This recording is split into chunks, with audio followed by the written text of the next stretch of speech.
কিছুই দয়াল দেখে। এই মহাবিশ্বে যাহা কিছু হচ্ছে উনি সর্বদ্রষ্টা, উনি সব দেখে। আমি হতভাগা, আমার দৃষ্টি নাই, আমার কর্ণ নাই, এই জন্যে আমি কিছু উপলব্ধি করতে পারি না। তো সময় যেহেতু আর হাতে নেই, আমি আক্তারকে বলবো, বয়স আমার অনেক ছোট হবে, তো এই বাৎসরিক মাহফিলগুলো করার কিছু নিয়ম কায়দা আছে, কিছু আইন কানুন আছে। তুমি বিশাল বড় দরবারের একটি রোহানি আওলাদ, নানান নামে নানাকে ভালোবেসে করো, তো এটা পরিবেশ পরিস্থিতি কিভাবে করলে সুন্দর হয়। ওরস আসন ধাতু হইতে ওরসের উদ্ভব, এর মানি মহামিলন। কার সাথে কার মিলন? কার সাথে কার মিলন? যদি মিলন না ঘটে এই আয়োজনটাই পুরাটা বৃথা চলে যাবে। তাই অনুরোধ করবো, আর আসি না আসি নিজের মালিক আল্লাহ।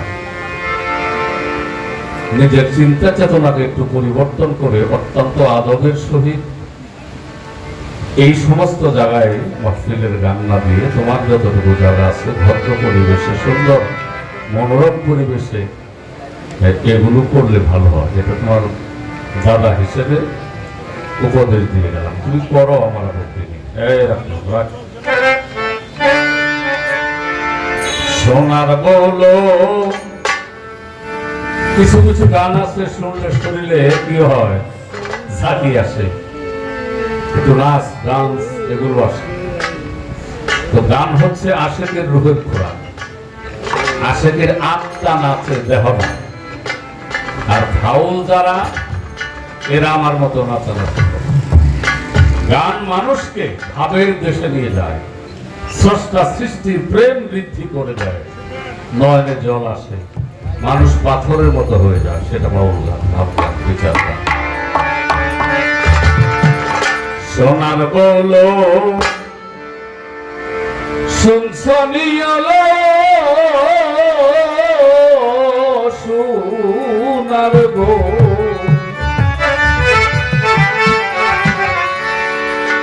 শুনছনি নিতে আইলে নায়র যাইবানি।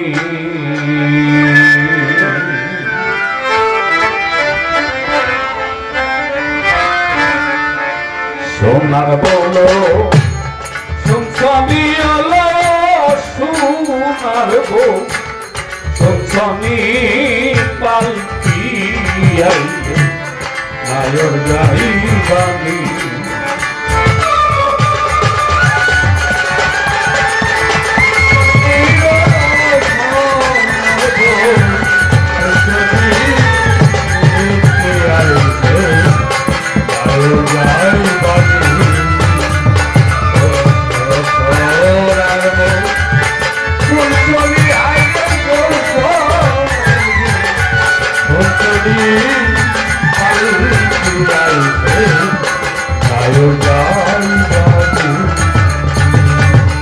এটাও বিচ্ছেদ, এই মেয়েটাও গেছে বিচ্ছেদ, আনোয়ারেও গেছে বিচ্ছেদ।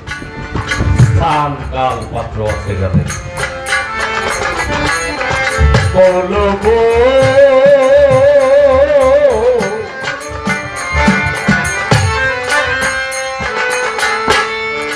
তো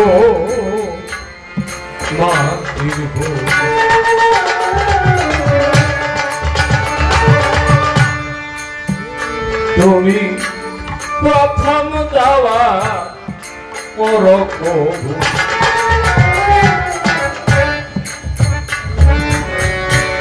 পাখিল তো মাথার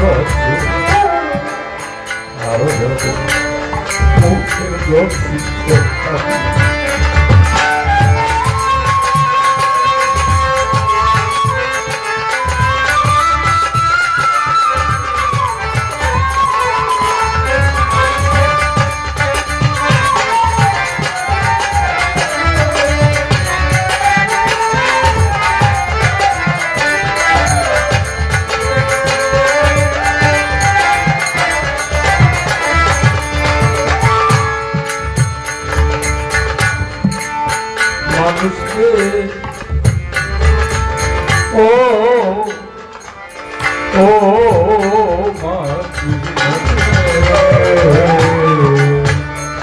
তুমি প্রথম যাওয়া করো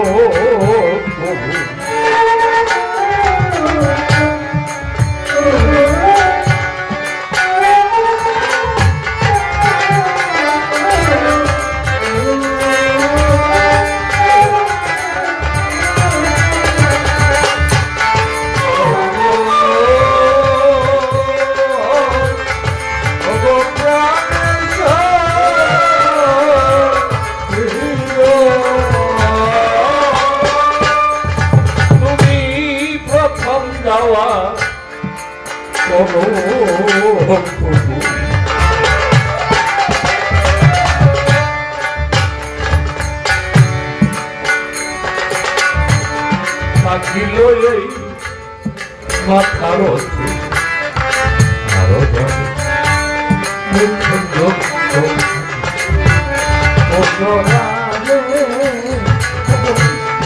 যাবে জানা কমলে চোখের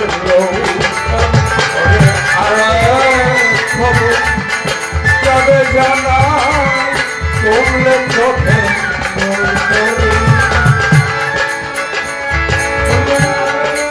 তোরারে খবর যাবে জানা কমলে চোখে রৌশানি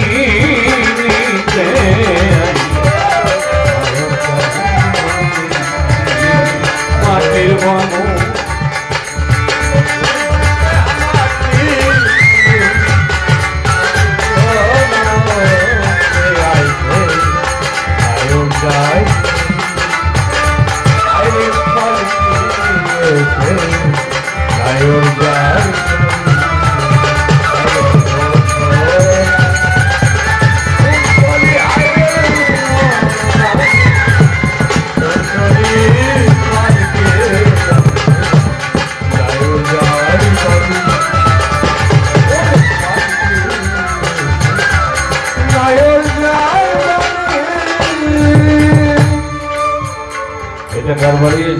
খাইলাম দেখেন এটা আমার বাড়ি ওটা আমার ছেলে ওটা আমার ঘর পরিশেষে আমার কিছুই কি আমি যে বাড়ির মালিকের আগে ছিল বাবা বাবার আগে ছিল দাদা এখন আমি ওরা যেমন চলে গেছে সব কিছু রেখে আমাকে একটি সময় সব কিছু রেখে শূন্য হাতে রিক্ত হস্তে চলে যেতে হবে আমার সাথে কিছু যাবে কি যাবে আমার বলতে কি আছে আমি এই জীবনে যত অন্যায় অপরাধ করেছি গুনাহ করেছি মানুষকে ঠকিয়েছি জেনা করেছি ব্যভিচার করেছি এগুলো আমাকে ছাড়বে না এর প্রায়শ্চিত্ত করার জন্য এখান থেকে আরেকটি জায়গায় আমার যেতে হবে বাবারা অহংকার করার মতো কিছু তাই ভাবুক বলেন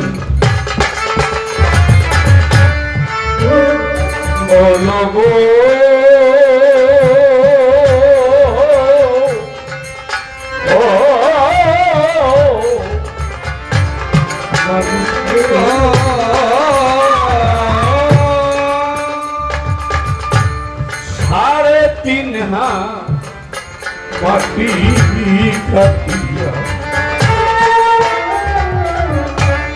বাসর ঘরটা সাজাইয়া জলদি ঘর আগবে দিন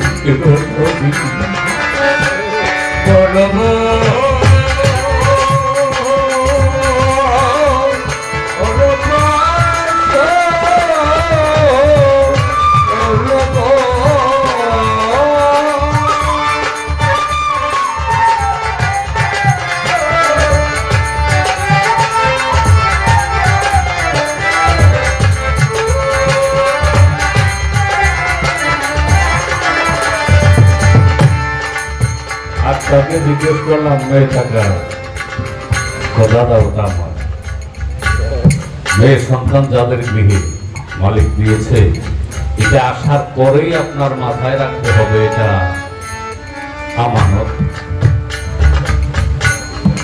15 থেকে 20-25 বছর পর্যন্ত এটা আমার জন্য আমানত, এটা আমাকে ছেড়ে আরো কোথাও চলে যাবে, এটা তোমার না। যত কিছুকে আমার বলে ভাবতেছ একটাও তোমার না। তোমার বলতে আছে তোমার সকল সময়ের সাথে তোমার মৃত্যু, তোমার কুকর্ম এবং সুকর্ম, এই তিনটা তোমার কাছে থাকবে। ভাবুক বলেন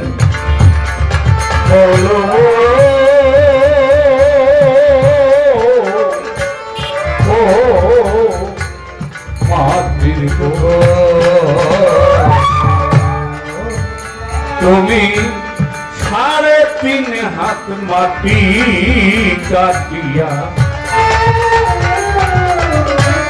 বাসর ঘরটা লও সাজাইয়া, যেই ঘরে থাকবে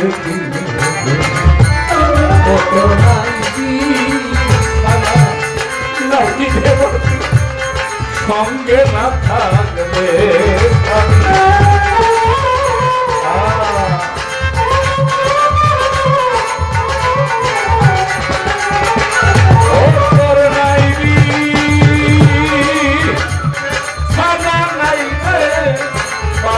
সঙ্গে না থাকবে স্বামী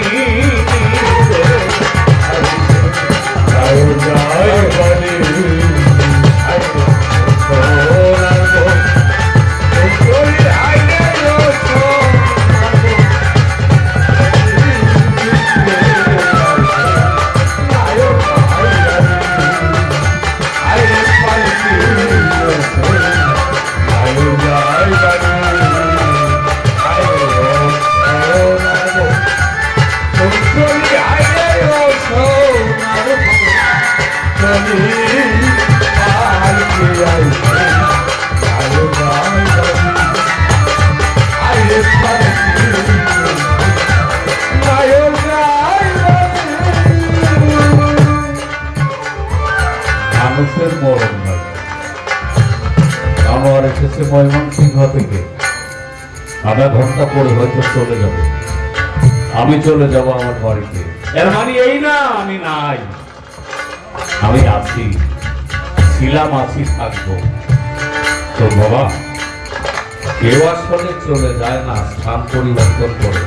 ইন্তেকালের বাংলা হচ্ছে স্থানান্তরিত। এখানে আছি, এরপর আরেকটি কাজে আরেক সময় আমাকে আরেকখানে যেতে হবে। তো গুরুর সাথে যদি তোমার আত্মার সম্পর্ক থাকে, উনি সর্বকালের সাথী, যদি আত্মার প্রেম হয়।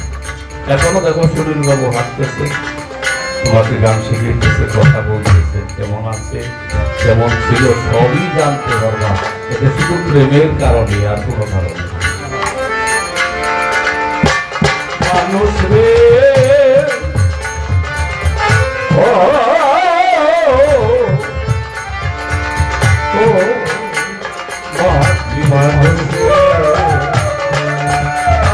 তোমার ছেড়ে গেলে আত্মা জামাই,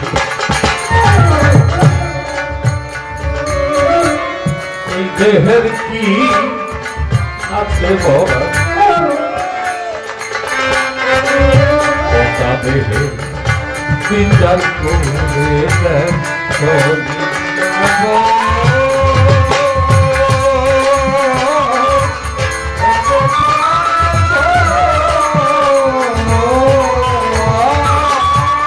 ছেড়ে গেলে আত্মা জামা,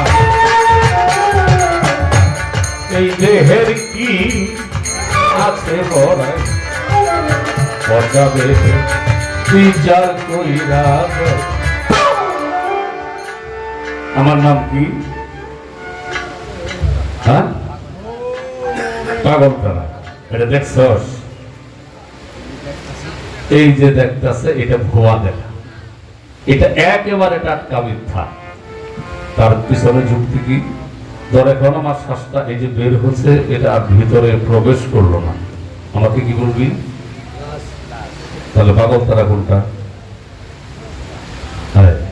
এই যে দেখেন কত ভুল, এটার নাম পাগল তারা না, এটা হয়তো পাগল তারা পিঞ্জিরা হতে পারে, সাউন্ড বক্স হতে পারে, কিন্তু এর ভিতর থেকে যে শক্তিটা আমাকে গান গাওয়ার সহযোগিতা করছে ওটা হচ্ছে পাগল, যেটা চলে গেলে আমি লাশ হই। এর সাথে প্রেম করাটাই সাধকের সাধনা। তাই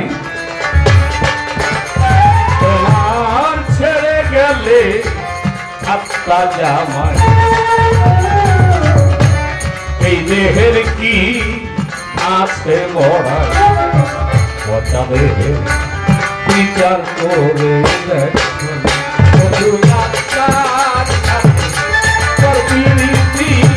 দেওয়ান কথা